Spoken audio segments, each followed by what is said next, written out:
Peringatan Hari Ulang Tahun ke-27 Pinandita Sanggraha Nusantara (PSN) menjadi momentum mempererat solidaritas dan pengabdian para pinandita dalam pelayanan keagamaan Hindu di Indonesia yang memiliki tagline Sevanam, Dasyanam, dan Lascarya. Peringatan HUT ke-27 PSN turut dihadiri Dirjen Bimas Hindu, Ketua Umum PSN Pusat, jajaran pengurus harian PADI Pusat, tokoh agama, pinandita wilayah Sejadu Dedapek. Acara ini digelar secara serentak di seluruh Indonesia. Lokasi di Gedung Geraha Sabah Aditya Jaya Romangun, Jakarta Timur, PSN menggelar peringatan Hari Ulang Tahun ke-27 Pinandita Sanggraha Nusantara yang menjadi momentum mempererat solidaritas dan pengabdian para pinandita dalam pelayanan keagamaan Hindu di Indonesia yang memiliki tagline Sevanam, Dasyanam, dan Lascarya. Dalam peringatan HUT ke-27 PSN juga turut dihadiri Dirjen Bimas Hindu, Ketua Umum PSN Pusat, jajaran pengurus harian PDI Pusat, tokoh agama, pinandita wilayah Sejabodetabek, serta digelar secara serentak di seluruh Indonesia. Salah satu Ketua Pinandita Sanggraha Nusantara Pusat, Pinandita Jero Gede IGD Pastike mengatakan, perayaan HUT PSN ke-27 terus bergerak melaksanakan Sevanam yang berarti melayani atau pengabdian. Ini adalah tindakan melayani Tuhan, guru atau sesama umat manusia dengan penuh cinta kasih. Dasyanam yang berarti menempatkan diri sebagai hamba atau abadi, ini adalah sikap kerendahan hati untuk mengabdi secara tulus kepada Tuhan dan Dharma.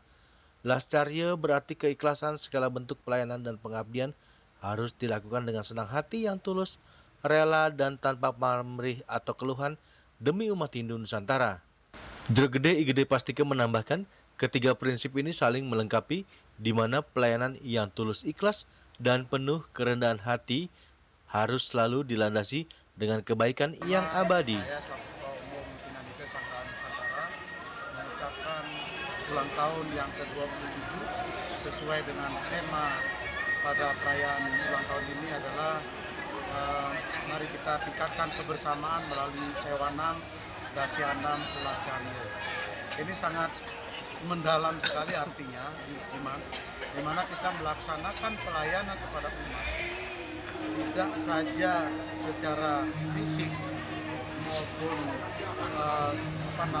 pikiran, tetapi juga bagaimana kita pinandita itu meningkatkan jenana, kemampuan, kompetensi.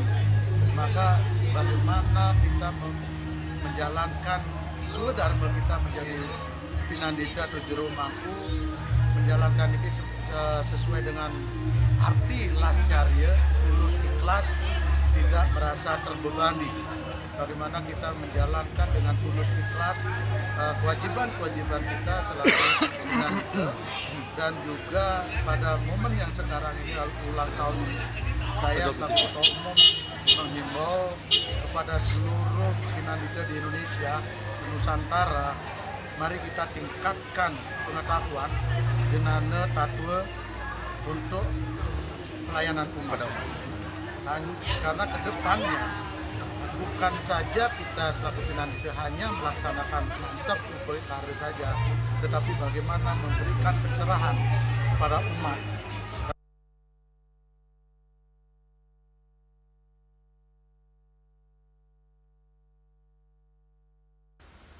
Dalam sambutannya, Dirjen Bimas Hindu Idengah Dwija memberikan apresiasi atas konsistensi PSN selama 27 tahun dalam mengabdi kepada umat Hindu dan bangsa. Menurutnya, para pinandita telah memilih jalan dharma yang penuh pengabdian dan ketulusan. Idengah Dwija kembali mengatakan bahwa PSN memiliki peran penting dalam menjaga karakteristik dan spiritualitas Hindu di Indonesia. Ia mengingatkan seluruh elemen umat terus menjaga persatuan, memperkuat pendidikan, serta meningkatkan kualitas sumber daya manusia di lingkungan pinandita. Ya, yang jelas saya selaku pembina organisasi seperti PSN memberikan selamat ulang tahun ke-27. PSN telah banyak berbuat untuk umat kita di Indonesia, dan kita ke depan berharap tingkatkanlah pengetahuan, pelayanan, dan juga untuk di samping pelayanan bagaimana kita membangun bahwa PSN ini memang betul-betul memiliki simpati terhadap seluruh umat yang ada di Indonesia dan juga hubungan dengan umat lain. Mudah-mudahan PSN ke depan lebih baik dan terus berkarya untuk agama dan bangsa. Kesempatan itu masih ada. Karena kita ada perguruan tinggi kita yang telah menyediakan program S3 ini. Saya kira masih ada waktu untuk teman-teman PSN untuk bisa ikut kuliah untuk memperdalam sebelum nantinya beliau akan meningkatkan kapasitasnya sebagai pendeta dan Dari Jakarta, Juli Soeharto dan Ketut Sumadiasa melaporkan.